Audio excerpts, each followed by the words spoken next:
According to this norm, we need a hot water tank with 2 degrees of Celsius for temperature tolerance of hot water tank. Here in the software you will see the water level also. You see the water level in hot water tank and also in cold water tank. According to the norm, we also need a cold water tank with a tolerance of 5 plus minus 5 degrees centigrade. The cold water temperature normally based on the norms that referring to this standard for testing thermal cycling. The cold water is 20 degrees centigrade and the hot water is 90 degrees centigrade. The first thing operator need to do is to set the hot water temperature and cold water temperature. Here in this screen, operator also need the time for hot time and cold time. I mean, we have time for each cycle in minute. Normally, referring standards for this test are 15 minutes for each cycle, 15 minutes for cold water and 15 minutes for hot water. Also in this page, operator sees the circulation system flow switches. If the water circulates in the hot water and cold water, you see here cold flow switch and hot flow switch.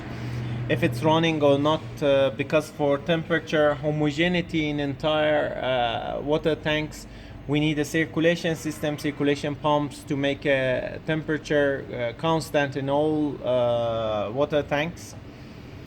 After setting the temperature, operator need to start the control.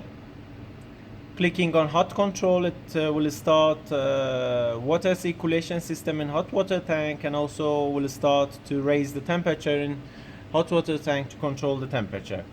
What we need to do for controlling the cold water is that we start the chiller, as you saw in the first video.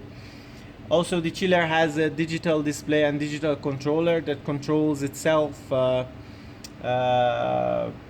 the temperature to 20 degrees centigrade or less, whatever the operator wants. And when the chiller starts, the pumps, it has 2 pumps that the first one sends the water to the cold water tank, and another one is receiving the water from the cold water tank of the thermal cycling tester to the tank of the chiller.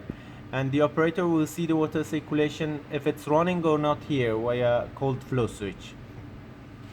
Another thing the operator need to set is target pressure. This is the main inlet pressure to the manifold that will be divided to 3 to have 3 sample pieces. In this page, we also have check delay and time to build up. That in the upcoming videos, I will talk to these parameters as well. We have also filters for different signals coming to the computer. The signals that coming from the inlet section, inlet temperature filter, cold pressure filter, hot temperature filter, all physical signals that is coming to the computer has a filtering parameters. If the operator wants to have a filtering on signals, operator can turn it on, but I propose these filters to be on always. That's all. When the main parameter is set in for the entire process in this page, in the page of setting, operator can click on process control, and anytime if I click on process here, the running key will be green, and if the operator click on process control off, the light here will be off, and it shows that the entire process of water circulation will be off. Now it's off. In the next videos I will talk to you about other pages of the software.